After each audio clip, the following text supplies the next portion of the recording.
Kebahagiaan bisa diraih ketika berbagi sifat-sifat kebaikan dengan orang lain, walaupun dengan senyuman yang membahagiakan orang.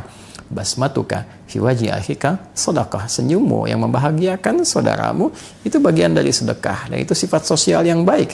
Kemudian ada dengan materi, ada dengan pengetahuan. Maka orang-orang yang menerima pembagian-pembagian nilai kebaikan itu dengan aspek nilai kesalehan sosial tadi, tanpa disadari membuka jaringan, membuka perlindungan yang telah Allah buat sistemnya secara alami, sunnatullah fil kawan, sunnah yang Allah letakkan sebagai hukum berkehidupan yang sifatnya universal.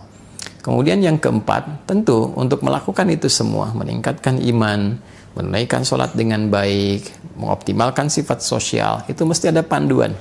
Nggak bisa kita mengerjakan sendiri. Maka kembali kepada panduan berkehidupan. Maka turunlah yang keempat. Walladzina yu'minuna bima unzila ilaik wa ma unzila min qablik. Maka orang-orang ini berupaya menjadikan Al-Quran sebagai pedoman berkehidupan. Allah menyampaikan dengan sangat terang, sangat jelas bahwa Al-Quran ketika diturunkan fungsinya bukan sekedar untuk dibaca, tapi kurikulum kehidupan yang mengantarkan seluruh keadaan hidup kita menuju kebahagiaan dan kesuksesan sejati. Maka kurang lebih 6.236 ayat, 114 surah, 30 juz itu isinya adalah kurikulum kehidupan. Kita keluarkan tema-tema kehidupan dari ayat-ayat yang sangat indah itu, yang terang dan jelas petunjuknya secara tematik. Tema tentang pokok kehidupan, tentang fungsi tubuh kita, bagaimana mata harus melihat, telinga mesti mendengar, lisan berbicara sampai ke ujung kaki. Bagaimana panduan dalam menjalani aktivitas hidup sebagai seorang misalnya profesional, dia pebisnis, ada lagi yang di birokrasi, di diplomasi, ada yang mengajar, ada yang berdagang dan sebagainya. Dikeluarkan ayatnya, lalu dilihat detilnya pada petunjuk kehidupan Nabi Sallallahu Alaihi Wasallam, dan belajar orang-orang terdahulu ketika menjalankan petunjuk di eranya seperti apa hasilnya. Disempurnakan di era Nabi Muhammad Sallallahu Alaihi Wasallam, diwariskan kurikulumnya sampai sekarang, Al-Qur'annya tidak berubah. Dan orang-orang yang menjalani itu setiap generasi didapatkan capaian tertinggi yang membangun peradaban. Sebaliknya, ketika itu dijauhi, apalagi ditinggalkan, na'udzubillah, maka yang muncul ketertinggalan, kemudian kejatuhan, terjerembab. Silahkan lihat perjalanan sejarah. Semakin warisan itu digunakan, semakin cepat mendapatkan satu kemajuan, kecerahan, dan kebaikan. Dan ketika jatuh peradaban itu, riset menunjukkan kejatuhan itu diakibatkan oleh terlenanya pada dunia yang dirasakan dan mulai menjauh dari kurikulum kehidupan yang telah digariskan dalam Al-Quran. Kemudian yang kelima, yang terakhir adalah wabil akhirati hum yuqinun. Mereka yakin dengan kehidupan akhirat sehingga menjadikan akhirat sebagai proyek yang terpenting dari semua berbagai macam perjalanan hidup yang dilalui. Tentunya akhirat adalah ujung kehidupan kita. Setiap kita berpindah ke satu tempat, kita akan menyiapkan bekal. Ingin liburan ke kota lain saja, kita menyiapkan bekal. Ingin liburan ke negara lain, kita menyiapkan bekal. Tujuannya, saat tiba di tempat itu, kita mendapatkan kehidupan yang memberikan kenyamanan. Pertanyaan akhirnya adalah, di tempat kita terakhir berkehidupan dan tidak ada tempat lagi untuk kita tuju, tidak ada perpindahan lagi, abadi ada di situ, bekal apa yang sudah kita siapkan? Maka orang cerdas adalah orang yang berupaya mencari bekal terbaik di setiap tempat yang akan ia tinggali, sekalipun hanya transit. Dan di antara yang tercerdas itu, ia mengumpulkan bekal paripurna untuk tempat abadinya, dan di tempat itulah dia akan hidup selamanya dan tidak berpindah ruang kembali.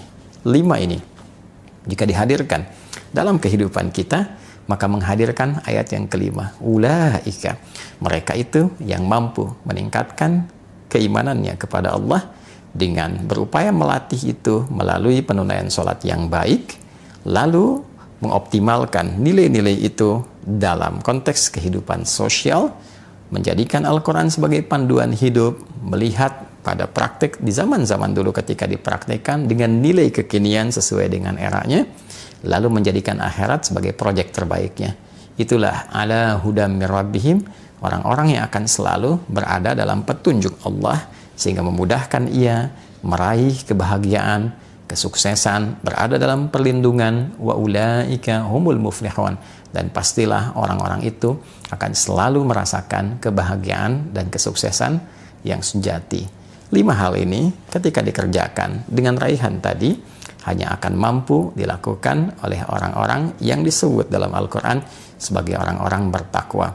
Dzalikal kitabu, isi Al-Quran itu yang sangat indah, yang jauh dari gambaran kita, yang punya keagungan yang tinggi, la raiba fi, tidak pernah ada keraguan di dalamnya. Kita mesti yakin, jangan pernah meragukan satu ayat pun, bahkan satu huruf pun di dalam Al-Quran. Maka ketika itu bisa kita yakini dengan optimal, keyakinan itu harus membuat kita mampu untuk menggali pemahaman dalam Al-Quran dan mengoptimalkannya. Maka jadilah ia petunjuk. Siapa yang mampu melakukan itu? Hudal lil muttaqin. Semua kurikulum kebaikan dan petunjuk itu hanya bisa dikerjakan oleh orang-orang yang bertakwa. Maka ketika khatib Jumat mengatakan mari kita tingkatkan takwa, ketika dalam pengajian dibuka dengan peningkatan takwa, sejatinya takwa itu mengantarkan kita pada kebahagiaan dan kesuksesan yang sejati. Wa may yattaqillaha yaj'al lahu makhraja wa yarzuqhu min haitsu la yahtasib. Siapapun yang mampu meningkatkan takwa, maka ia berpeluang mendapatkan beragam solusi dari berbagai macam persoalan kehidupan yang dihadapi, bahkan rizki pun boleh jadi akan mengalir kepadanya dari sisi yang tidak dia duga. Wattaqullaha la'allakum tuflihun. Tingkatkanlah takwa kalian kepada Allah, maka kalian akan cenderung mendapati kesuksesan dan kebahagiaan yang sejati. Wattaqullaha wa yu'allimukumullah.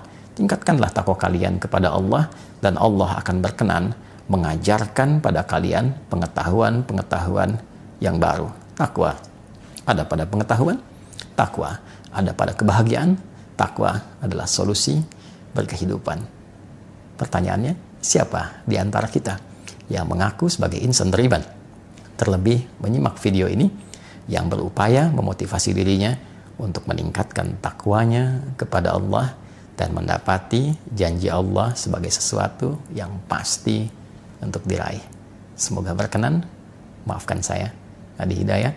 Assalamualaikum warahmatullahi wabarakatuh.